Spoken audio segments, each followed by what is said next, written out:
আসসালামু আলাইকুম। উপন্যাস আমি তো ভালোবাসি তোকে ষষ্ঠ পর্ব আজকে পাঠ করে শোনাবো। মেঘ বিস্ময়কর চোখে তাকিয়ে দেখছে সবগুলো জিনিস। প্রিয় মানুষের নাম অথবা প্রিয়জনের কণ্ঠ যেখানে আকাশসম মন খারাপ দূর করতে সক্ষম, সেখানে তার দেয়া সামান্যতম উপহারও অমূল্য সম্পদ। আবির ভাই যে তার কথা ভেবে আলাদাভাবে জিনিসগুলো এনেছেন, এতেই যেন অষ্টাদশী খুশিতে আত্মহারা হয়ে গেছে। একটা মুক্তার মালা গলায় পড়ল, দু হাতে দুটো ব্রেসলেট, কানেও দুল পরল এক সেট, ঠোঁটে হালকা গোলাপি কালার লিপস্টিকও দিয়েছে। উত্তেজিত পায়ে বাহিরে বের হলো নিজের রুম থেকে। সিঁড়ি দিয়ে নামতে যাবে তখনই চোখ পড়ে আবির ভাই উঠছে সিঁড়ি দিয়ে। হয়তো কোথাও গিয়েছিলেন। মেঘ সিঁড়ি দিয়ে আর নামেনি, ঠাই দাঁড়িয়ে আছে সেখানে। বুকের ভেতর ধুকপুক করছে। আবির ভাই কাছাকাছি আসতেই উত্তেজিত কণ্ঠে বলল, আবির ভাই, আমাকে কেমন লাগছে? আবির সিঁড়ি থেকে চোখ তুলে মেঘের দিকে তাকালো। কয়েক সেকেন্ড পর চোখ নামিয়ে বলল, ভালো। এমন ভাবলেশহীন উত্তরে মেঘের উত্তেজনা মিলিয়ে গেছে। মলিন হয়ে গেল মুখটা, তবুও কিছুটা স্বাভাবিক স্বরে বলল, থ্যাংক ইউ আবির ভাই। আবির নিজের মতো রুমের দিকে চলে গেল। মেঘ কিছুক্ষণ এখানেই দাঁড়িয়ে থাকে আর মনে মনে বলে, সুন্দর লাগছে বললে কি আপনার জাত চলে যেত? হিটলার একটা। মেঘ কিছুক্ষণ দাঁড়িয়ে মনে মনে আবির ভাইকে খুব করে বকল। তারপর মন শান্ত করে সিঁড়ি দিয়ে নেমে চলে গেল মিমের রুমে। মিম এখনো নিচেই আছে, 2-3 দিনের মধ্যেই উপরে চলে আসবে। মেঘ মিমের রুমের দরজায় দাঁড়াতেই মিম চোখ তুলে তাকালো। মেঘকে দেখে উত্তেজনায় চোখ বড় বড় করে তাকালো। সহসা উঠে এলো তার কাছে। মিম, আপু মাশাআল্লাহ, তোকে অনেক সুন্দর লাগছে। মুক্তার মালাতে তোমার মুখটা চকচক করছে। মেঘ দাঁত বের করে হাসল। মিম তৎক্ষণাৎ ড্রেসিং টেবিলের ড্রয়ার থেকে শপিং ব্যাগ বের করে মেঘের হাতে দিল। মেঘ জিনিসগুলো বের না করে দেখার চেষ্টা করলো। মিমের জন্য আনা জিনিস মেঘের 3 ভাগের 1 ভাগ। মেঘ স্বাভাবিক কণ্ঠে বলল, সবগুলো সুন্দর হয়েছে। এক সেট পর, তারপর আমরা ছবি তুলবো নে। মিম ও হাসি মুখে রাজি হয়ে গেল। মিম হালকা সাজুগুজু করে নিল। তারপর 2 বোন সোফায় বসে ছবি তোলায় ব্যস্ত হলো। ওদের হাসির শব্দ শুনে আদিও রুম থেকে ছুটে এসেছে। আদিসহ 3 ভাই বোন বেশ কিছু ছবি তুলল। তারপর ছবি দেখে খুনসুটি করতে লাগলো, কাকে কোন ছবিতে কেমন লাগছে এইসব নিয়ে। আবির সিঁড়ি দিয়ে ব্যস্ত পায়ে নামছে। মেঘের চোখে পড়তে আকস্মাৎ হাসি থেমে গেল মেঘের। মাথা নিচু করে বিড়বিড় করে বলল, তোরা রুমে গিয়ে পড়তে বস, আমিও রুমে চলে যাই। আবির দ্রুত পায়ে হেঁটে ডাইনিং টেবিলের কাছে এসে মাকে জিজ্ঞাসা করল, আম্মু রান্না হয়েছে? মালিহা খান, হ্যাঁ রান্না শেষের দিকে, খেতে দিব তোকে? আবির, হ্যাঁ। ওইদিকে মেঘ চুপি চুপি সিঁড়ি দিয়ে উঠতে থাকে। বিকেলে আবির ভাই পড়া নিয়ে কথা শুনিয়েছে। এখনো আড্ডা দিচ্ছি দেখলে নিশ্চিত মার দিবে। এ ভয়ে রুমে চলে যেতে নেয় মেঘ। 4-5টা সিঁড়ি উঠল কিনা আকস্মিকভাবে আবির ডেকে বলল, মেঘ এদিকে আয়। আবির ভাইয়ের কথায় থমকে দাঁড়ায় মেঘ। মনে মনে আল্লাহ আল্লাহ করছে। ধীরগতিতে নিচে ডাইনিং টেবিলের কাছে আসলো। আবির পকেট থেকে হাত দিয়ে টেবিলে হালকা ধাক্কা দিয়ে দাঁড়িয়ে আছে। দাঁড়ানোর স্টাইল দেখে মেঘ পুরোই ফিদা। অষ্টাদশীর মনের ভেতর ধুকপুক শুরু হয়েছে। মাথা নিচু করে দাঁড়ালো মেঘ। আবির গম্ভীর কণ্ঠে বলল, খেতে বস। মেঘ ভয়ে ভয়ে তাকিয়ে নরম স্বরে বলল, খিদে নেই, পরে। এতটুকু বলতেই চোখ পড়ল আবির ভাইয়ের চোখের দিকে। চোখ রাঙিয়ে তাকিয়ে আছে। মেঘের হাত পা কাঁপতে শুরু করেছে।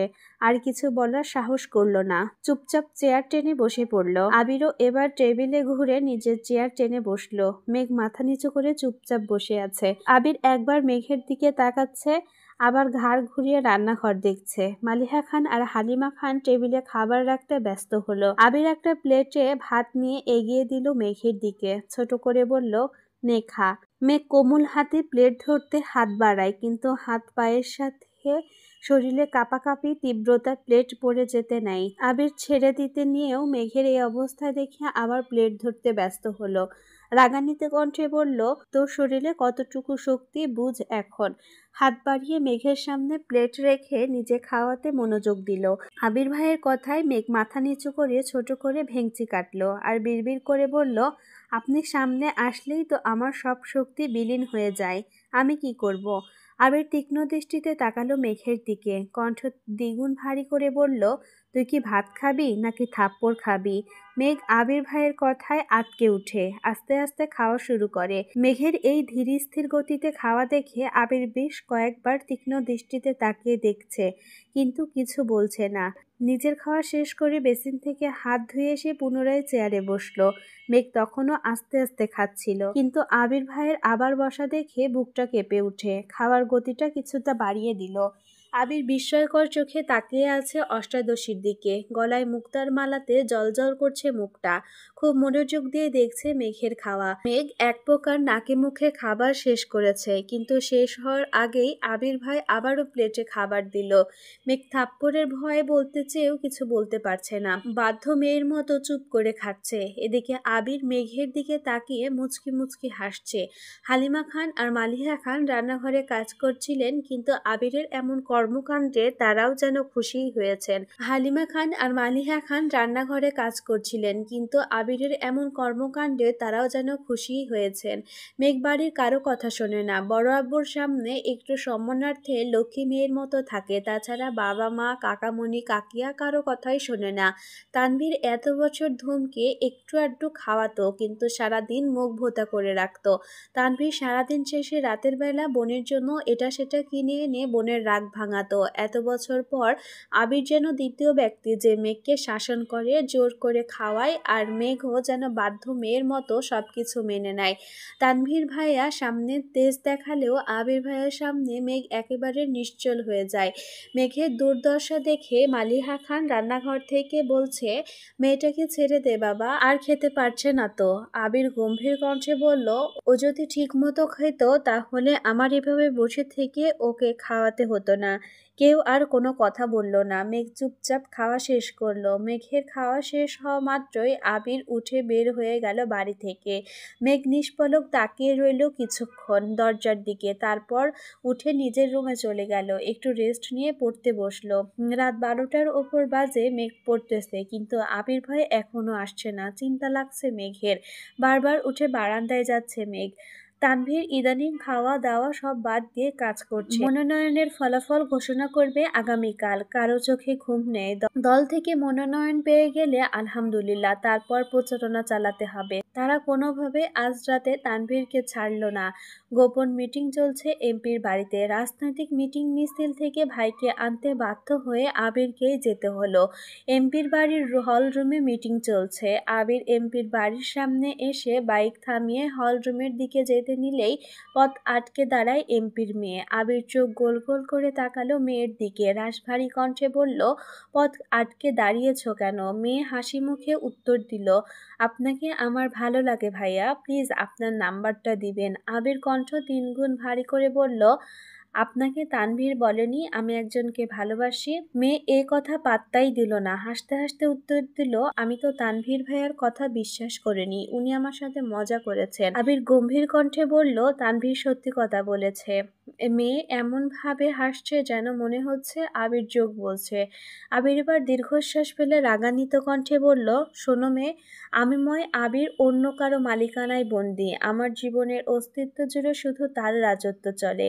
এমপির মেয়ে অবিশ্বাস্য চোখে তাকালো আবিরের দিকে, কোমল কণ্ঠে বলল, আপনি সত্যি সত্যি কাউকে পছন্দ করেন? আবির সহসা বলে উঠল, সে আমার পছন্দ বা ভালো লাগা নয়, সে আমার ভালোবাসা। আমি তো ভালোবাসবো তোকে। মেয়েটার চোখ টলমল করছে। এটা দেখে আবির এবার বিরক্ত নিয়ে বলল, শোনো, আমি শুধুই তোমার মোহ। দুদিন পর সব মোহ কেটে যাবে। আর যে সত্যি সত্যিই তোমার জন্য আসবে সে তোমাকে কখনো অজুহাত দিবে না। তার কাছে তোমার প্রায়োরিটি থাকবে সবার উপরে। যেমন আমার কাছে সর্বোচ্চ প্রায়োরিটি আমার প্রেয়সী। আশা করি তুমি আমার কথাগুলো বুঝতে পেরেছো। তাই ভবিষ্যতে এমন কোনো কাজ করবা না বা এমন কোনো কথা বলবা না যে কারণে তোমার এই পাগলামিগুলো নিয়ে আমার সিরিয়াস হতে হয়। ভালো থেকো। গম্ভীর কণ্ঠে কথাগুলো বলে হলরুমের দিকে পা বাড়ায় আবির। পেছন থেকে এমপির মেয়ে ডেকে উঠল, সরি ভাইয়া, আর কখনো এমন হবে না। প্লিজ আব্বুকে কিছু বলবেন না প্লিজ। আবির মুচকি হাসলো। মেয়েটা যে তার কথা বুঝতে পেরেছে এতেই ভালো লাগলো আবিরের। হলরুমে ঢুকেই সালাম দিল এমপিকে। আবিরকে দেখে হ্যান্ডশেক করলেন এমপি। হাসি মুখে জিজ্ঞাসা করলেন, কেমন আছো আবির? আবির স্বাভাবিক কণ্ঠে বলল, জি আলহামদুলিল্লাহ ভালো। আপনি কেমন আছেন? এমপি এবার চিন্তিত স্বরে বললেন, আলহামদুলিল্লাহ ভালো, তবে নির্বাচন নিয়ে একটু ঝামেলায় আছি। তা তোমার কোনো দরকার ছিল? আবির ঠান্ডা কণ্ঠে বলল, আসলে তানভীরকে নিতে এসেছিলাম, এত রাতে কিভাবে যাবে এজন্য। এমপি আবারও হাসি মুখে বললেন, মিটিং শেষ, খাওয়া দাওয়া করে চলে যেও। আবির বলল, আমরা খাবো না, অনেক রাত হয়ে গেছে, অন্য কোনো সময় খাবো। এমপিও আর জোর করলেন না। আবির তানভীরকে নিয়ে বের হলো বাড়ি থেকে। বাইকে আবিরের পেছনে চুপচাপ বসে আছে তানভীর। অনেকটা পথ যাওয়ার পর তানভীর ভয়ে ভয়ে বলল, ভাইয়া, এমপির মেয়ের সাথে দেখা হয়েছিল? আবির বলল, হ্যাঁ। তানভীর আস্তে আস্তে বলল, তাকে কি বুঝাতে পেরেছ? আবির গম্ভীর কণ্ঠে বলল, আমার বুঝানো তো বুঝিয়েছি, কিন্তু সে কতটা বুঝেছে এটা এখন মূল বিষয়। তানভীর এবার অভিযোগের স্বরে বলল, আমি কি করব বলো ভাইয়া? কোনো দরকারি এমপির সাথে দেখা করা, গুরুত্বপূর্ণ মিটিং সবকিছু এমপির বাড়িতেই হয়। আমার দেখা যায় প্রতিদিন অন্ততপক্ষে একবার এমপির বাড়িতে আসতেই হয়। আর এ মেয়ে যেন বসেই থাকে কখন আমি আসব। দেখলেই ছুটে আসে, তোমার কথা জিজ্ঞেস করে শুধু। আমি কতবার বলেছি তুমি একজনকে পছন্দ করো, বিয়ে ঠিক, মেয়ে কোনো পাত্তাই দেয় না কথায়। আমি এড়িয়ে গেলেও মেয়ে পথ আটকে দাঁড়াই। এমপির চোখে এটা পড়লে তো আমাকে কালারিং বানাবে, ভাববে মেয়ের সাথে আমার কিছু চলে, তখন তো ঝামেলায় আমি ফাঁসবো। তাই তোমাকে বলছি। একদমই কথাগুলো বলল তানভীর। আবির স্বাভাবিক কণ্ঠে বলল, সমস্যা নাই, মেয়ে আশা করি আর কিছু বলবে না তোকে, তুই তোর কাজে মনোযোগ দিস। এরই মধ্যে বাসায় চলে আসছে দুজন। প্রায় রাত 1:30টায় আবির ভাই বাড়িতে ঢুকলো বাইক নিয়ে, পেছনে তানভীর ভাইয়া। আবির ভাইকে দেখে মেঘের চিন্তিত মলিন মুখটা তৎক্ষণাৎ জ্বলজ্বল করে উঠেছে। সেই 12টা থেকে অপেক্ষা করছে আবির ভাইয়ার জন্য। বারান্দার দাঁড়িয়ে আকাশের তারা গুনে শেষ করে ফেলেছে মনে হয়, কিন্তু আবির ভাই আসছিল না। মেঘ দীর্ঘশ্বাস ফেলে প্রফুল্ল মেজাজে দেখতে লাগলো আবির ভাইকে বাসায় ঢোকার আগ পর্যন্ত যতটা দেখা যাচ্ছিল। তারপর চুপচাপ শুয়ে ঘুমিয়ে পড়ল। সকালে আবির রুম থেকে বের হয়ে করিডোর থেকে নিচে তাকালো, ডাইনিং টেবিলে মেঘ নেই। এত রাত করে ঘুমানোর জন্য মেঘ সকালে ঘুম থেকে উঠতে পারেনি। আবির মেঘের দরজায় টোকা দিল।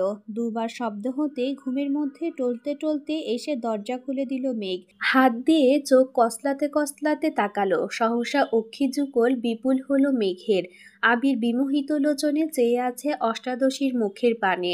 সদ্য ফুটে ওঠা পদ্ম ফুলের ন্যায় সুন্দর লাগছে মেঘকে। খুব করে চাইছে দৃষ্টিকে সরাতে, কিন্তু পারছে না।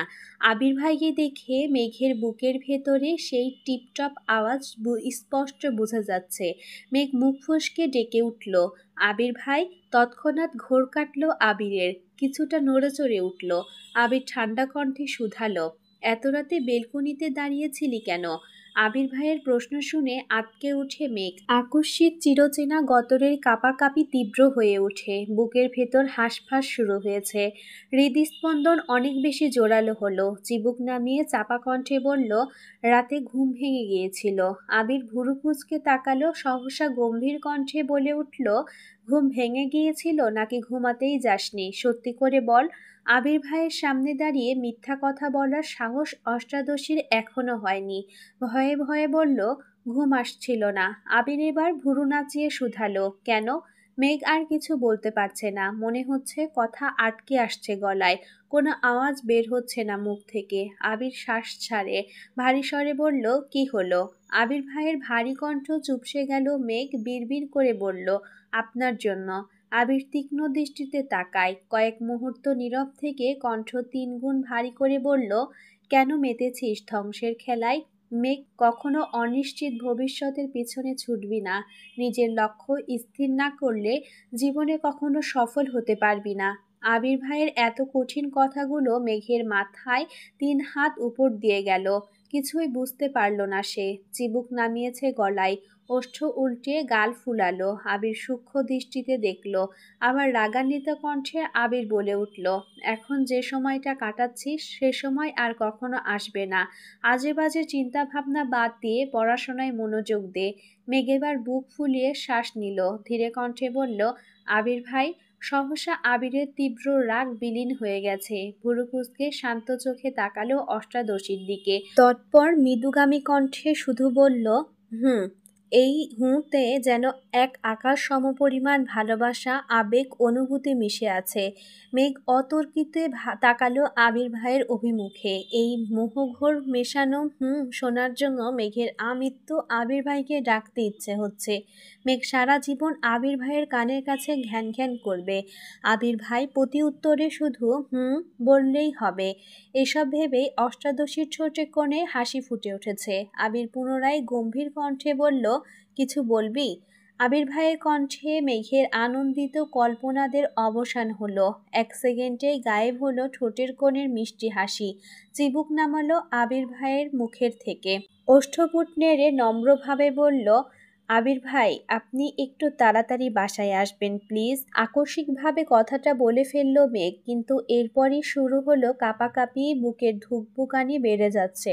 আল্লাহ জানেন আবির ভাই থাপ্পড়ি দেন কিনা। সহসা দুহাত নিজের দুগালে রাখল মেঘ। আবির ধমক দিতে গিয়ে মেঘের এমন কাণ্ডে কপাল কুঁচকালো। ঢোক গিলে রাগ গিলে সহসা চাপা কণ্ঠে বলল, কেন? অষ্টাদশী গালে হাত রেখে কাঁপা কাঁপা কণ্ঠে বলল, আপনি বাসায় না ফিরলে আমার ঘুম আসে না। কথাটা বলেই দু চোখ বন্ধ করে কপাল কুঁচকে দাঁতে দাঁত চেপে ধরল মেঘ। আবির প্রশস্ত নেত্রে চাইল অষ্টাদশীর দিকে। মেঘের হালচাল দেখে ঠোঁটের কোণে হাসি ফুটে ওঠে, কিন্তু অষ্টাদশীর চোখ বন্ধ থাকায় শব্দহীন সেই হাসি দেখতে পেল না। আবির নিদৃঢ় দৃষ্টিতে তাকিয়ে আছে অষ্টাদশীর দিকে, যেন এই দৃষ্টি সহজে কাটানো সম্ভব না। কয়েক মুহূর্ত চলল এভাবে। কিছুক্ষণ পর আবিরের ফোনে কল আসায় মনোযোগ নষ্ট হলো। পকেট থেকে ফোন বের করলো, অফিসের কল তৎক্ষণাৎ রিসিভ করলো। 30 সেকেন্ড হবে হয়তো, কথা বলে রেখে দিল। এতক্ষণে মেঘ অনেকটাই স্বাভাবিক হয়ে গেছে, কিন্তু গাল থেকে হাত নামায়নি এখনো। আবির কল কেটে পুনরায় শক্ত কণ্ঠে বলল, আমার তাড়াতাড়ি অফিসে যেতে হবে। আমার খাওয়া শেষ হওয়ার আগে তোকে যেন খাবার টেবিলে দেখি। এই বলে করিডোরের দিকে পা বাড়ালো আবির। মেঘ পেছন থেকে কোমল কণ্ঠে আবার ডেকে বলল, আবির ভাই। আবির সহসা উত্তর দিল, এই হুঁটা ছোট্ট মেঘের বুকে বারবার যেন ধাক্কা লাগছে। কোমল কণ্ঠে বলল, বললেন না তো তাড়াতাড়ি আসবেন কিনা? আবির ঘাড় ঘুরিয়ে তাকালো। মেঘ সঙ্গে সঙ্গে মাথা নিচু করে ফেলল। আবির কিছুটা গম্ভীর কণ্ঠে বলল, আসতে পারি যদি তুই আমার কথা মানিস। আর কিছু না বলে দ্রুত পায়ে নেমে গেল নিচে। আবির ভাই এত সহজে মেনে নিয়েছে ভেবেই মেঘ খুশিতে আত্মহারা হয়ে যাচ্ছে। দ্রুত ফ্রেশ হয়ে চুলগুলো ঠিকঠাক করে হুটুপুটি করে নিচে নামতে লাগলো। হাসি মুখে এসে বসলো আবির ভাইয়ের বিপরীতে। একবার দেখলো আবির ভাইকে, প্লেটের দিকেও তাকালো, কিন্তু ততক্ষণে আবির ভাইয়ের খাওয়া শেষের দিকে। মেঘ খাওয়া শুরু করতে করতে আবির ভাই খাওয়া শেষ করে উঠে ফ্রেশ হয়ে অফিসের উদ্দেশ্যে চলে যাচ্ছে। মেঘ এক মুহূর্ত তাকিয়ে রইল আবির ভাইয়ের দিকে, তারপর স্বাভাবিক হয়ে খেতে শুরু করলো। আবির ভাইয়ের এত কথার মধ্যে টাই যেন বারবার কানে বাজছে মেঘের। সবগুলো কথাই মনে পড়ছে। খাওয়া শেষ করে রুমে গিয়ে শুয়ে শুয়ে আবির ভাইয়ের কথা ভাবছে। মেঘ মনে মনে নিজেকে প্রশ্ন করছে, সেই প্রশ্নের উত্তর নিজেই দিচ্ছে। সবশেষে সব প্রশ্নের একটাই উত্তর পেল। আবির ভাই চান আমি ভালোভাবে পড়াশোনা করি, তার মানে এতেই আবির ভাই খুশি হবেন। আজ থেকে আমি সিরিয়াসলি পড়াশোনা করব, তারপর দেখব আবির ভাই আমার সাথে ভালোভাবে কথা বলেন কিনা। কিছুক্ষণ শুয়ে থেকে সব ভেবে সহসা উঠে পড়তে বসলো। মেঘ সবসময় জোরে পড়ে। মেঘ পড়লে করিডোর থেকে তো শোনা যায়ই, পাশাপাশি তানভীর বা আবিরের রুম থেকে মোটামুটি শোনা যায়। গোসল, নামাজ, কোচিং, টিউশন সবকিছু সময় মতো করছে মেঘ, যেন আবির ভাই আর রাগ দেখাতে পারবেন না। কি সব ধ্বংসের কথা বলল, এসব কথা, কঠিন কথা যেন আর না শুনতে হয়। আবির ভাই যেন সর্বদা কোমল ভালোবাসা মিশ্রিত কণ্ঠে বলে, আর কিছুই বলতে হবে না। এদিকে মনোনয়নের ফলাফল ঘোষণা করা হয়েছে। তানভীরদের এমপি দলীয় প্রতীকে মনোনয়ন হয়েছে। পার্টি অফিস থেকে শুরু করে এমপির বাড়ি পর্যন্ত হইচই শুরু হয়ে গেছে। নিষেধাজ্ঞা অমান্য করে সব গণহারে মিছিল দিচ্ছে। প্রথমবারের মতো মনোনীত হয়েছেন এমপি। তানভীর সহ সভাপতি, সাধারণ সম্পাদক, সাধারণ সদস্যরা মিষ্টি খাওয়াচ্ছে সবাইকে। এক পর্যায়ে এমপির বাড়িতে গেল তানভীর সহ আরও 2-4 জন। এমপির মেয়ে হাসি মুখে তানভীরের সামনে এসে দাঁড়ালো। বাবা মনোনয়ন পেয়েছে, এতে মেয়ের খুশির সীমা নেই, কিন্তু তানভীর মেয়েকে দেখে কিছুটা ঘাবড়ে গেছে। আবির ভাইয়া গতরাতে বুঝিয়ে গেলেও তারপরও যদি মেয়ে পাগলামি করে আর সেটা এমপির নজরে পড়লে তানভীর শেষ। তানভীর কিছুটা ভীতু গলায় বলল, কিছু বলবেন? এমপির মেয়ে হাসি মুখে উত্তর দিল, হ্যাঁ ভাইয়া। তানভীর কপাল কুঁচকে বলল, কি? এমপির মেয়ে হাসি থামিয়ে কিছুটা গম্ভীর কণ্ঠে বলল, আই অ্যাম সরি ভাইয়া, আমি আপনাকে এই কিছুদিন অনেক জ্বালিয়েছি। আপনি এতবার বলেছেন আবির ভাইয়ের গার্লফ্রেন্ড আছে, কিন্তু আমি বিশ্বাস করিনি। গতকাল আবির ভাইয়াও বলে গেছেন ওনার জীবনে অন্য কেউ আছে। এজন্য আমি সিদ্ধান্ত নিয়েছি আর কোনোদিন ওনার কথা জিজ্ঞাসা করব না আপনাকেও আর বিরক্ত করব না কখনো। আপনি অনেক ভালো। আমি চাই আপনি আব্বুর জন্য সর্বোচ্চ চেষ্টা করুন যাতে আব্বু এমপি হতে পারেন। তানভীরের চোখ ছানা বড়া হয়ে গেল। মনে মনে বলছে, বাহ ভাইয়া, তোমার 2 মিনিটের কথায় আমার 15 দিনের সমস্যা সমাধান করে দিলে। You are great bro. তুমি যে বুঝতে পেরেছো এতেই খুশি। এতটুকু বলেই মেয়ের থেকে বিদায় নিয়ে এমপির সাথে দেখা করতে চলে গেল। বর্ষাকাল শুরু হয়ে গেছে, কিন্তু এখনো বৃষ্টি শুরু হয়নি। আজ বিকেল থেকে আকাশে মেঘের গর্জন। মেঘ কোচিং শেষে বাসায় ফিরেছে। মেঘের গর্জনের শব্দে পড়তে বসতে ইচ্ছে করছে না, তাই বেলকনিতে দাঁড়িয়ে আছে। গোধূলি বেলায় টিপ টিপ বৃষ্টি পড়া শুরু হয়েছে। মেঘ বেলকনিতে দাঁড়িয়ে রাস্তায় মানুষের ছুটোছুটি দেখছে। সবাই ছুটছে নিজস্ব গন্তব্যে। মেঘ বেলকনি থেকে হাত বাড়িয়ে বৃষ্টি ছোঁয়ার চেষ্টা করছে। বৃষ্টির ফোঁটার স্পর্শে মেঘের সমস্ত অনুভূতিরা যেন অবশ হয়ে যাচ্ছে। হাত বৃষ্টিতে রেখেই কল্পনার জগতে বিচরণ করছে মেঘ। বৃষ্টি পড়ার সঙ্গে সঙ্গে বৃষ্টির ছিটে ফোঁটা মেঘের চোখে মুখে পড়তে হুঁশ ফিরল অষ্টাদশীর। বেলকনি থেকে রুমে চলে গেল। টাওয়াল দিয়ে হাত মুখ মুছে বিছানায় বসলো। মোবাইলের ডাটা অন করতে একটা নোটিফিকেশন এসেছে। ফেসবুকে ঢুকতেই সামনে আসলো আবির ভাইয়ের পোস্ট। অফিসের বেলকনি থেকে তোলা হাতের ছবি। ফোঁটায় ফোঁটায় বৃষ্টির পানি জমে আছে হাতে। সাথে বৃষ্টি নিয়ে সুন্দর একটা ক্যাপশনও দিয়েছেন। মেঘ মনোযোগ দিয়ে ছবিটা দেখছে। অনুভূতিরা যেন নাড়াচাড়া দিয়ে উঠেছে মনের ভিতর। আবির ভাইও বৃষ্টিতে হাত ভিজিয়েছে, তার মানে আবির ভাইয়েরও বৃষ্টি ভালো লাগে। ভাবতে লাজুক হাসলো মেঘ। নিজের ভালো লাগাগুলো যদি ভালোবাসার মানুষের সাথে মিলে যায় তাহলে আর কি লাগে। সন্ধ্যার পর ঘন্টা দুয়েক পড়াশোনা করলো মেঘ। বৃষ্টি বেশি থাকার কারণে জান্নাত আপু আসবেন না বলেছেন। বাড়ির কর্তারা বাড়ি ফিরে এসেছেন সেই বৃষ্টির শুরুর দিকে। গাড়িতে চলাচল করায় বৃষ্টি ছুতেই পারেনি ওনাদের। তানভীরও হই হুল্লা করে বাড়ি ফিরেছে ঘন্টাখানেক আগে। আকলিমা খান ডাকছে সবাইকে খাবার জন্য। মেঘ নেমেই একবার দেখলো ডাইনিং টেবিলের দিকে। আবির ভাই এখনো ফিরেননি, বাকি সবাই আসছেন। মেঘ পা বাড়ালো টেবিলের দিকে, তখনই কাক ভেজা হয়ে ফিরেছে আবির। মাথা থেকে পা পর্যন্ত ভিজে একাকার। মেঘ চেয়ারে হাতল ধরে দাঁড়িয়ে পড়ল। আবিরের এই অবস্থা দেখে মোজাম্মেল খান বলে উঠলেন, কিরে, এই বৃষ্টির মধ্যে আসতে গেলি কেন? বৃষ্টি কমলে আসতে পারতি। আবির চুল ঝাড়তে ঝাড়তে উত্তর দিল, অফিসে বসে থাকতে ইচ্ছে করছিল না, সিঁড়ির দিকে যাচ্ছে। মালিহা খান ডেকে বললেন, তুই কি এখন খাবি নাকি পরে খাবি বাবা? আবির সিঁড়ি দিয়ে উঠতে উঠতেই উত্তর দিল, 5 মিনিটে আসছি আমি। 5 মিনিটের মধ্যে ফ্রেশ হয়ে একটা হালকা গোলাপি রঙের শর্ট হাতার টি শার্টের সাথে কালো ট্রাউজার পরে নিচে নামলো। ততক্ষণে মোজাম্মেল খান, আলী আহমেদ খান চলে গেছেন। তানভীরের খাওয়া শেষের দিকে। আবির চেয়ার টেনে বসতে নিলে মেঘের নজর পড়ে আবির ভাইয়ের দিকে।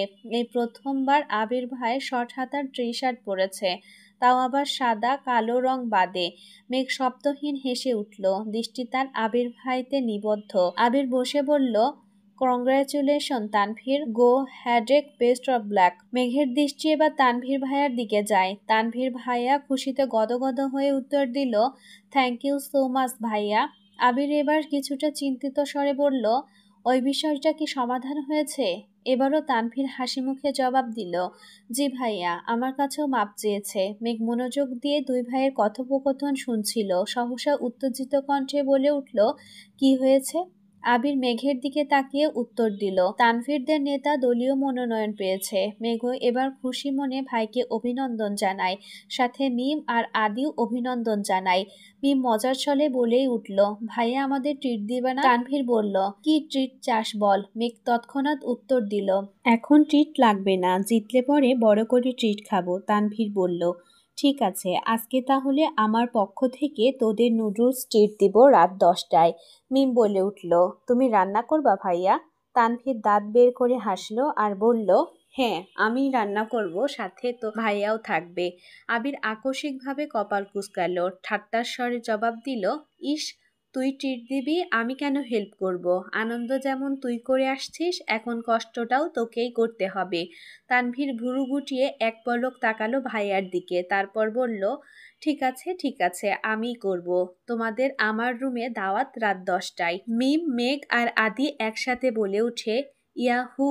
তানভীর আঁতকে উঠে বলে, এই থাম থাম, চুপ কর তোরা, বড় আব্বু আর আব্বু শুনলে সব আনন্দ মাটি চাপা দিয়ে দিবে। তিনজনেই থেমে গেল। তানভীর খাওয়া শেষ করে উঠে গেল। মেঘ খাচ্ছে, সাথে আবির ভাইকেও একটু পরপর দেখছে। কয়েকবার দেখার পর হঠাৎ আবির চোখ তুলে তাকাতেই চোখাচোখি হলো দুজনের। মেঘ তখনও শান্ত চোখে তাকিয়ে আছে। মেঘের চাহনি দেখে আবির কপাল কুঁচকালো, কিন্তু মেঘের সেদিকে নজর নেই। মিম আর আদি খাচ্ছে, তাই আবির কোনো কথা না বলে টানা 2-3 বার ভুরু নাচালো। তো এতক্ষণে মেঘের অবশ কাটে। লাজুক হেসে মাথা নিচু করে ফেলল। মেঘ মাথা নিচু করে খাবার শেষ করলো। রুমে গিয়ে আবারও পড়তে বসলো মেঘ। আবির খাওয়া শেষ করে কিছুক্ষণ মা, মামুনি আর কাকিয়ার সাথে গল্প করলো। এত রাতে বাড়ি ফেরায় তাদের সাথে ঠিকমতো কথা হয় না ছেলেটার। গল্প শেষ করে নিজের রুমে যাওয়ার পথে কানে ভাসে মেঘের পড়ার শব্দ। মুচকি হেসে রুমে চলে গেল। রাত 10টার পর তানভীরের রুমের সামনে হাজির হলো মেঘ। বিছানার উপর বসে আছে মিম আর আদি। তানভীর খাবার পরিবেশনা করছে। মেঘ ঢুকতে নিলেই তানভীর বলে ওঠে, বোনো, বসার আগে ভাইয়াকে একটু ডেকে আসবি প্লিজ। আর হ্যাঁ, জোরে ডাকিস না, আব্বুর কানে গেলে খবর আছে আমার। মেঘ মলিন হাসে। মনের ভেতর ধুকপুক শুরু হয়ে যাচ্ছে মেঘের। গুটি গুটি পায়ে এগিয়ে গেল আবির ভাইয়ের রুমের দিকে। দরজা খোলাই ছিল। মেঘ দরজা থেকে উকি দিল ভেতরে, কিন্তু রুমে কেউ নেই। ধীর পায়ে ভিতরে ঢুকে বেলকনির দিকে পা বাড়ালো মেঘ। আবির ভাই গ্রিলে হাত রেখে তাকিয়ে আছে আকাশের পানে। বৃষ্টি কম, তবে আকাশে মেঘের গর্জন হচ্ছে আর কিছুক্ষণ পর পর বিদ্যুৎ চমকাচ্ছে। মেঘের খুব ইচ্ছে করছে আবির ভাইয়ের পাশে দাঁড়িয়ে বৃষ্টি উপভোগ করবে, তাই চুপচাপ আবির ভাইয়ের পাশে দাঁড়িয়ে পড়েছে। একটু পরপর বিদ্যুৎ চমকানো দেখে আটকে উঠছে মেঘ। দিনের বেলা বৃষ্টি তার যতই পছন্দ হোক না কেন, রাতের বেলা বৃষ্টি হলে মেঘ কখনো বেলকুনিতে বের হয় না। শব্দের মাত্রা তীব্র হলে কানে আঙুল দিয়ে ঘুমায়। আজ সাহস করে রাত 10টায় আবির ভাইয়ের পাশে তো দাঁড়িয়েছে, কিন্তু বিদ্যুৎ চমকানো দেখে বারবার বুক কাঁপছে অষ্টাদশীর। আবির তখনও দুর্বোধ্য দৃষ্টিতে চেয়ে আছে অসীম দূরত্বে। সহসা বলে উঠল, মনে জোর নেই, তাহলে এখানে দাঁড়িয়ে আছিস কেন? মেঘ আবির ভাইয়ের দিকে তাকালো, সে কিন্তু আবির ভাইয়ের অভিব্যক্তি বোঝা গেল না। তাকিয়ে আছে আকাশের পানে। মেঘ ভাবছে, আবির ভাইয়ের কি সব দিকে চোখ? মেঘ আস্তে আস্তে বলল, ভাইয়া ডাকতে বলেছে আপনাকে। আবির স্বাভাবিক কণ্ঠে বলল, তুই যা, আমি আসছি। মেঘ রুমে ঢুকতে নিতেই ঠাটার শব্দ হয়, সাথে বিদ্যুৎ চলে যাওয়ায় চিৎকার দিয়ে ওঠে। আবির 2 কদম এগিয়ে সহসা মেঘের হাত চাপটে ধরে বলে, কি হয়েছে, ভয় পাইছিস? আবির পুনরায় বলল, তুই ভিতরে ঢুক, আমি আছি, ভয় পাস না। মেঘ 2 হাতে আঁকড়ে ধরল আবির ভাইয়ের হাত। গুটি গুটি পায়ে ভেতরে ঢুকলো। আবির এক হাতে বিছানার উপর থেকে ফোনটা নিয়ে ফ্ল্যাশ জ্বালালো। মেঘ তখনও শক্ত করে ধরে আছে আবির ভাইয়ের হাত। ফোনের আলোতে স্পষ্ট দেখা যাচ্ছে মেঘের ভয়ার্ত মুখমণ্ডল, কপাল কুঁচকে চোখ বন্ধ করে রেখেছে। আবির কোমল কণ্ঠে বলল, কিছু হয়নি, তাকা। মেঘ আস্তে আস্তে চোখ পিটপিট করে তাকালো। চোখ পড়ল আবির ভাইয়ের হাতের দিকে। 2 হাতে খামচে ধরে আছে আবির ভাইয়ের হাত। তৎক্ষণাৎ ছেড়ে দিল হাত। ততক্ষণে বিদ্যুৎ চলে এসেছে। মেঘ আর আবির ভাইয়ের দিকে তাকালো না, ছুটে গেল রুম থেকে। ধীর পায়ে ঢুকলো তানভীর ভাইয়ার রুমে। বিছানায় এক কোণে বসে পড়ল মাথা নিচু করে। 1 মিনিটের মধ্যে আবিরও রুমে ঢুকলো। তানভীর সবাইকে খাবার দিতে ব্যস্ত হলো। নুডলস, চা, বিস্কুট, সাথে মুড়ি মাখিয়েছে। আবির তানভীরের দিকে তাকিয়ে ঠাট্টার স্বরে বলল, বাহ, এত আয়োজন, সাবাস। তানভীর হাসি মুখে বলল, খেতে ভালো না হলে কেউ অভিযোগ করবা না। সবাই খাওয়া শুরু করলো। মেঘের গলা শুকিয়ে কাঠ হয়ে গেছে, কোনোভাবেই খেতে পারছে না।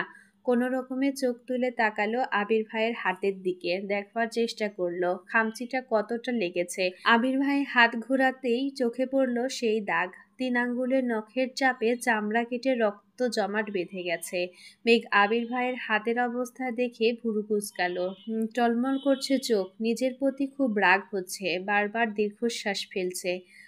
আবির ভাইয়ের হাত দেখে চিৎকার দিয়ে ওঠে, ভাইয়া তোমার হাতে কি হয়েছে? সবার নজর পড়ল আবির ভাইয়ের হাতের দিকে। আবির এক পলক দেখলো মেঘকে, তারপর স্বাভাবিক কণ্ঠে বলল, কিছু হয়নি। কোথায় লেগে কেটে গেছে? তানভীরের রুম থেকে খেয়ে আবির চলে গেছে নিজের রুমে। 1 মিনিটের মধ্যে মেঘও বের হয়ে গেছে। কোনো দিক না তাকিয়ে চলে গেল আবির ভাইয়ের রুমে। দরজার বাহির থেকে ধীর কণ্ঠে ডাকলো, আবির ভাই। কোনো সাড়া নেই। দ্বিতীয়বার আরেকটু জোরে ডাকলো, আবির ভাই। আবির বলল, ভেতরে আয়। আবির আধশোয়া অবস্থায় ফোনে কি যেন করছে। ফ্যানের বাতাসে আবিরের চুলগুলো এলোমেলো উঠছে। মেঘ আবির ভাইয়ের পায়ের কাছে দাঁড়িয়ে চুপচাপ চেয়ে আছে আবির ভাইয়ের হাতের পানে। আবির আকস্মিক বলে উঠল, কিছু বলবি? মেঘ কণ্ঠ খাদে নামিয়ে কাঁপা কাঁপা গলায় বলল, সরি আবির ভাই, এতটা লেগে যাবে বুঝতে পারিনি। আবির স্বাভাবিক কণ্ঠেই উত্তর দিল, আমি কিছু বলেছি তোকে? মেঘ পুনরায় বলে উঠল, বেশি ব্যথা লেগেছে? মলম লাগিয়েছেন? আবির গম্ভীর কণ্ঠে উত্তর দিল, না, কিছুই লাগাতে হবে না। মেঘ তীক্ষ্ণ দৃষ্টিতে চেয়ে শক্ত কণ্ঠে বলল, লাগাতে হবে। মেঘের শক্ত কণ্ঠের কথা শুনে আবির মোবাইল থেকে চোখ সরিয়ে অষ্টাদশীর পানে তাকালো। মেঘের চোখে মুখে অধিকার বোধ স্পষ্ট প্রতীয়মান হচ্ছে। আবির নিরুদ্যোগ কণ্ঠে বলল, তাহলে তুই লাগিয়ে দে। এতক্ষণ শক্ত থাকলেও এ কথা শোনার পর মেঘ আর শক্ত থাকতে পারল না। বুকের ভেতর অনুভূতিরা ঢোল বাজিয়ে নৃত্য করছে। হাত পায়ে কম্পন তীব্র হতে শুরু করেছে। আবির ভাইকে মলম লাগিয়ে দিবে এটা ভাবতেই বারবার শিউরে উঠছে অষ্টাদশী। আবির পুনরায় শক্ত কণ্ঠে বলল, হয় নিজে লাগিয়ে দিয়ে যা, আর না হয় চুপচাপ ঘুমাতে যা। আমি লাগাতে পারবো না। আশেপাশে তাকাচ্ছে মেঘ। চোখ পড়ল ড্রেসিং টেবিলের উপরে রাখা মলমটার দিকে। মলমটা হাতে নিয়ে আবির ভাইয়ের কাছাকাছি বসল। হৃৎপিণ্ড ছুটছে এদিক সেদিক, আঙুল কাঁপছে অষ্টাদশীর। শীতল হস্তে আলতোভাবে মলম ছুঁয়ে আবির ভাইয়ের হাতে সেই কাটা অংশে হালকা কাঁপলো আবিরের হাত। মেঘ পূর্ণ মনোযোগ দিয়ে মলম লাগিয়ে দিচ্ছে। আবির ভুরু গুটিয়ে শান্ত কণ্ঠে বলল, ভাবিস না তোকে দিয়ে খাটাচ্ছি আমি। যে ভুল করবে শাস্তি তো তাকেই পেতে হবে। মেঘ মনে মনে ভাবছে, এরকম হাজারটা শাস্তি পেতেও আমি রাজি। আবির অনুভূতিদের ন্যায় নিষ্পলক চেয়ে আছে মেঘের দিকে। আবির ভাইয়ের দৃষ্টি বুঝতে পেরে মেঘ চিবুক নামালো। কোনো দিক না তাকিয়ে কোনো রকমে মলম লাগিয়ে চুপচাপ রুম থেকে বের হয়ে যাচ্ছে। যেন আর কিছুক্ষণ আবির ভাইয়ের কাছাকাছি থাকলে নিজেকে বাঁচাতে পারবে না। আবির একবার হাতের দিকে দেখল, তারপর অষ্টাদশীর চাওয়ার পানে তাকিয়ে মৃদু হাসল।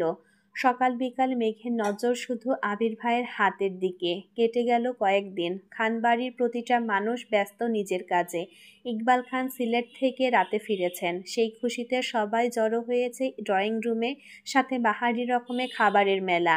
সবাই আড্ডা আর খাওয়ায় ব্যস্ত থাকলেও বরাবরের মতোই আবির ব্যস্ত ছিল নিজের কাজে। সামনের মাসে 1 তারিখ নিজের অফিস শুরু করবে, তাই সবকিছু গুছাতে হচ্ছে। সাথে আবিরের বেস্ট ফ্রেন্ড রাকিব আর রাসেলও আছেই।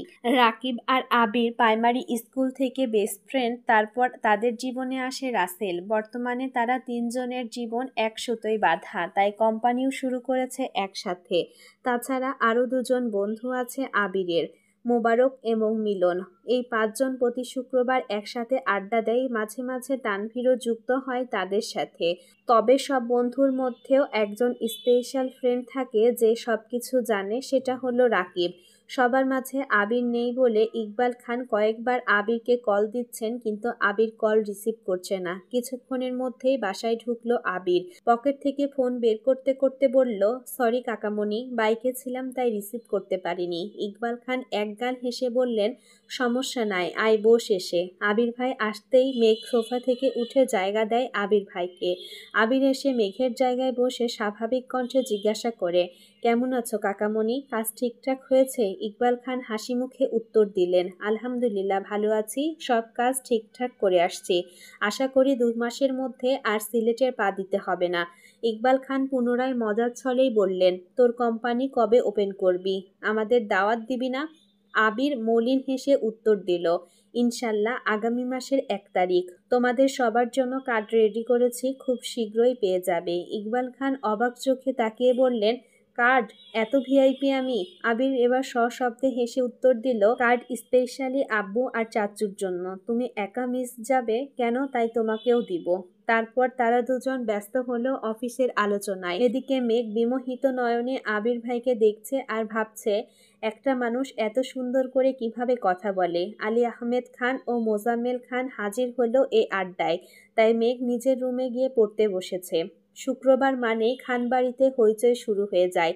প্রতি শুক্রবারের মতো আজও বাড়িতে বেশ পদের রান্না করা হচ্ছে। মেঘ ঘুম থেকে উঠে নামাজ পড়ে ঘন্টা 2 পড়াশোনা করেছে। নিচে নেমে মিম আর আদির সাথে আড্ডা দিতে দিতে নাস্তাও করে এসেছে। কিন্তু আবির আর তানভীরের খবর নেই। তানভীরদের এমপি মনোনয়ন পাওয়ার পর থেকে তানভীরের ব্যস্ততা বেড়ে গেছে 3 গুণ। তানভীর ছোট থেকেই ভালো ছবি তুলতে পারে। রাজনীতি যেমন তার পছন্দ, তেমনি ছবি তোলাও তার পছন্দের একটা কাজ। এমপি যেই না শুনেছে তানভীর ভালো ছবি তুলতে পারে, সেই থেকে দায়িত্ব দিয়ে দিয়েছে তানভীরের উপর। মনোনয়ন পাওয়ার পর একটা নির্দিষ্ট তারিখ পর্যন্ত এমপি কোনো সমাবেশ করতে পারবে না। তাই এমপির পক্ষ থেকে সভাপতি, সহসভাপতি, সাধারণ সম্পাদক, যুগ্ম সম্পাদক থেকে শুরু করে প্রত্যেককে মিলে নির্দিষ্ট জায়গায় জনসমাবেশ আয়োজন করে এবং এমপি বাড়ি থেকে ভিডিও কনফারেন্সের মাধ্যমে তাদের সঙ্গে কথা বলেন। এই টোটাল দায়িত্ব পড়ে গেছে তানভীরের ওপর। সারাদিন শেষে বাকিদের থেকে ছবি সংগ্রহ, এডিটিং, ভিডিও ক্রিয়েট সকল দায়িত্ব তানভীরের। সব কাজ শেষ করে ফিরতে ফিরতে রাত 12টা-1টা বেজে যায়। মাঝে মাঝে সময় পেলে একটু আগে চলে আসে।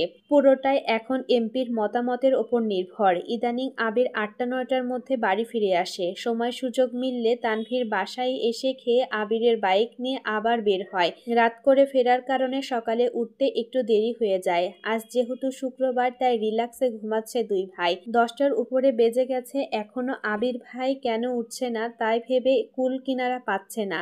আবির যে বৃহস্পতিবার রাতে ঘুমায় না তা তো অষ্টাদশী জানেই না। বৃহস্পতিবার রাত শুধু আবিরের শোকের রাত। ভোরবেলা নামাজ পড়ে ঘুমায়, উঠে 12টার দিকে, তারপর গোসল করে নামাজে যায়। অষ্টাদশীর কোমল মনকে কোনোভাবেই মানাতে পারছে না, তাই এত কিছু না ভেবে ছুটে গেল আবির ভাইকে ডাকতে। শান্ত হস্তে দরজা ধাক্কা দিল, সহসা খুলে গেল দরজা। জানালার পর্দা টানা, রুমে আলোর পরিমাণ সীমিত। ফ্যানের বাতাসে পর্দা উড়ছে এদিক সেদিক। মেঘ প্রথমেই বিছানার দিকে তাকায়। বারবার পর্দা সরে যাওয়াতে বাহির থেকে আসা সূর্যের আলো চোখে মুখে পড়ছে আবিরের। মেঘ আপাদমস্তক দেখল আবিরের গভীর ঘুমে মগ্ন, উন্মুক্ত শরীর, পেট পর্যন্ত পাতলা কাঁথা দিয়ে ঢাকা। চোখ সরালো মেঘ, দৃষ্টি পড়ল আবির ভাইয়ের তামাটে চেহারায়। কি অপরূপ সেই মুখমণ্ডল! সবাই ফর্সা ছেলেদের পেছনে ছুটে, আর মেঘ যেন এই তামাটে চেহারা, গুরুগম্ভীর, অনুভূতিহীন হিটলার স্বভাবের লোকটার প্রতি মাত্রা অতিরিক্ত দুর্বল হয়ে যাচ্ছে। মেঘের হৃৎপিণ্ডের পিটপিট শব্দ যেন জানান দিচ্ছে, সামনে আগালে তোর মৃত্যু নিশ্চিত।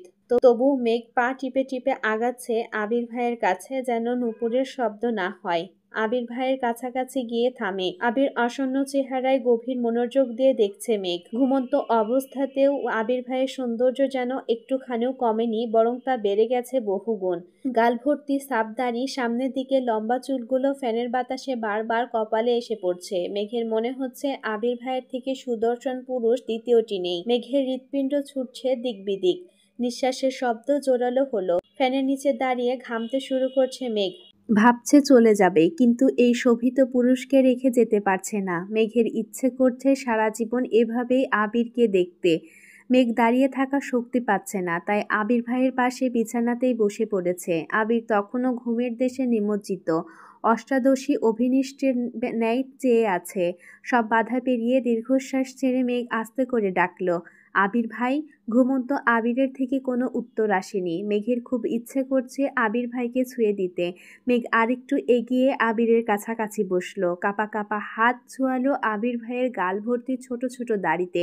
সঙ্গে সঙ্গে শিউরে উঠল সমস্ত শরীর। বোধশক্তি হবার পর জীবনে প্রথমবার মেঘ নিজের ইচ্ছাতে কোনো পুরুষকে ছুঁয়েছে। সেই ছোঁয়ায় মিশে আছে ভালোবাসা, অন্যরকম অনুভূতি জাগিয়ে দিচ্ছে অষ্টাদশীর হৃদয়ে। সহসা আবির ডান হাতে চেপে ধরল নিজের গালে রাখা অষ্টাদশীর হাত। মেঘের হাত কাঁপছে, দুনিয়া ঘুরছে, বক্ষ উথাল পাথাল ঢেউ। বরফের ন্যায় জমে যাচ্ছে সম্পূর্ণ শরীর। আবির ঘুমের মধ্যে মেঘের আঙুলের ভাঁজে আঙুল ডোবায়, গাল থেকে তুলে নিজের হাতের মুঠোয় নেয়। আবিরের হাতের মধ্যে মেঘের আঙুলগুলো কাঁপছে দেখে আবির আরও একটু শক্ত করে চেপে ধরল। মেঘের ভয়ে ভয়ে তাকিয়েছে আবির ভাইয়ের মুখের দিকে। আবির তখনও চোখ বন্ধ করেই শুয়ে আছে। আকস্মিক আবির আধো ঘুমন্ত কণ্ঠে বলে উঠল, আমি ছুঁয়ে দিলে সামলাতে পারবি তো মেঘ? মেঘ দুর্বোধ্য দৃষ্টিতে চেয়ে আছে আবির ভাইয়ের মুখবিহ্বরে আর ভাবছে, এখনো আধো ঘুম আছে মানুষটা, কিভাবে বুঝলো আমি এটা? আবির এক হাতে কাঁথাটা পেট থেকে টেনে বুকে তুলল, আরেক হাতে তখনও মেঘের হাত চেপে ধরে আছে। আবির পুনরায় কণ্ঠ ভারী করে বলল, এভাবে হুটহাট আমার রুমে আসবি না। যাতা হয়ে যাবে তখন আমায় কিছু বলতে পারবি না। সঙ্গে সঙ্গে শক্ত করে ঝাপটে ধরা হাতটাও ছেড়ে দেয়। মেঘ নির্বোধের মতো চেয়ে আছে আবির ভাইয়ের দিকে। আবির ভাইয়ের কথাটা বোঝার চেষ্টা করছে, কিন্তু মোটা মাথায় কিছুই ঢুকছে না। রুমে আসলে কি এমন হবে? আবির পুনরায় বলল, এভাবে চেয়ে থাকিস না, আমার শরম করে। মেঘ সহসা চোখ গোল গোল করে তাকায়, কিন্তু আবির ভাইয়ের অভিব্যক্তি বোঝার ক্ষমতা তার এখনো হয়নি। মেঘ চুপচাপ রুম থেকে বের হয়ে গেছে।